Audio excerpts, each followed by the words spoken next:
आज जो आपने टॉपिक करना है वो आपने करना है कूलम्स लॉ की वेक्टर फॉर्म दिखानी है। लास्ट टाइम आपने कूलम्स लॉ जो दिखाया था वो आपने दिखाया था स्केलर फॉर्म में। आज उसे वेक्टर फॉर्म में रिप्रेजेंट करना है या दिखाना है, ठीक है। अब देखें वेक्टर फॉर्म का मीनिंग क्या होता है। कूलम्स लॉ में हमने ये कहा था कि हमारे पास दो चार्जेस हैं Q1 Q2, या तो वो आपस में क्या करेंगे, अट्रैक्ट, या क्या करेंगे, रिपेल विद द फोर्स।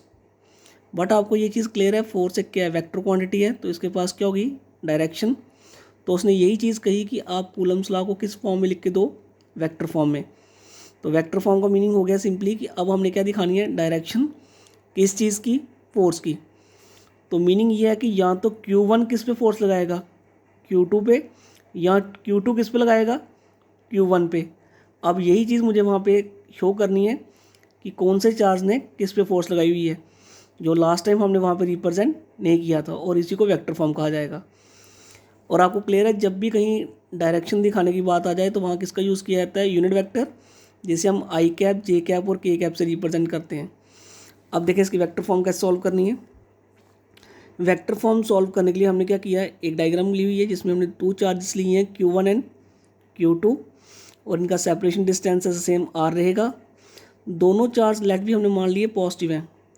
अब देखो मीनिंग, पॉजिटिव पॉजिटिव क्या करेंगे, रिपेल। तो जब पॉजिटिव पॉजिटिव रिपेल करेगा तो फोर्स की डायरेक्शन इस साइड आएगी। चेक करो ये फोर्स किसने किस पे लगाई है, ये फोर्स Q1 लगा रहा है किसके ऊपर, Q2 पे। तो इसे इसी तरह लिखा जाएगा F(21) force acting on second charge due to first charge. Similarly अब अगेन पॉजिटिव पॉजिटिव क्या करेंगे, रिपेल। तो अब डायरेक्शन इस साइड आएगी। अब फोर्स किसने किस पे लगाई, सेकंड वाला फोर्स लगा रहा है किसके ऊपर, फर्स्ट पे। तो इसे ऐसे लिखा जाएगा F(12) force acting on first charge due to second charge. और डायरेक्शन दिखाने के लिए मैंने किसकी हेल्प ले ली, यूनिट वेक्टर। एक साइड लगा दिया R(12) और एक साइड R(21) डायरेक्शन दिखाने के लिए।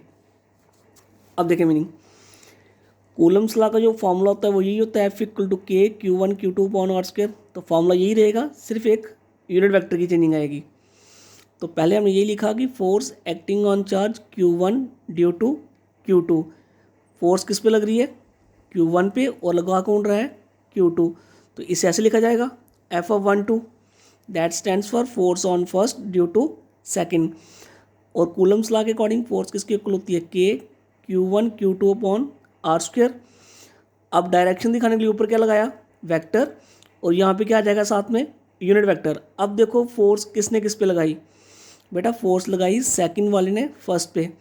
तो डायग्राम में देखो, अगर सेकंड वाला किस पे फोर्स लगाता है, फर्स्ट पे, तो डायरेक्शन इस साइड की आएगी, और इस साइड की डायरेक्शन कौन दिखा रहा है, R(21).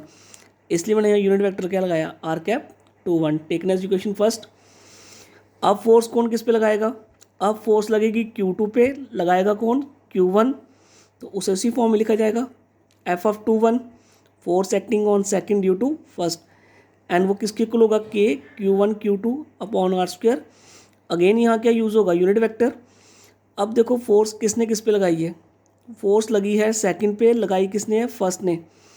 देखो डायग्राम में बेटा, जब फर्स्ट वाला किस पे फोर्स लगाएगा, सेकंड पे, तो अब डायरेक्शन इस साइड की यूज़ होगी, और इस साइड की डायरेक्शन कौन दिखा रहा है, R(12). तो यहाँ मैंने क्या लगा दिया, R(12), और इस इक्वेशन सेकंड। वट डायग्राम के अकॉर्डिंग देखो, R(12) और R(21) दोनों की डायरेक्शन क्या है, अपोजिट। तो अपोजिट के लिए हम साइन कौन सा लगाते हैं, माइनस का। इसलिए मैंने ये चीज़ लिख दी, R(12) equal to minus of R(21). Negative sign क्यों लगाया है, डायरेक्शन के लिए। अब इक्वेशन थर्ड को आप क्या करो, इक्वेशन सेकंड में सब्स्टिट्यूट करो। जब मैंने इक्वेशन थर्ड को यहाँ पुट किया, देखो इक्वेशन क्या बन गई, F(21) सेम रहा, K सेम रहा, Q1 Q2/r² सेम रहा। सिर्फ R(12) की जगह मैंने क्या लिखना था, माइनस ऑफ R(21), यहाँ तक लिख दिया। और इस इक्वेशन को हमने क्या मान लिया, फोर्थ। अब मैंने फर्स्ट और फोर्थ को कंपेयर किया है, K से K कट जाएगा, Q1 Q2/r² से ये कट जाएगा, और R(21) से R(21). तो रिमेनिंग कौन बचा, एक F(12), एक F(21) और एक माइनस। तो यही बचेगा from first and fourth, F(12) equal to minus of F(21). और हमें यहाँ से ये दिख रहा है कि ये क्या करता है, न्यूटन के थर्ड लॉ को होल्ड करता है।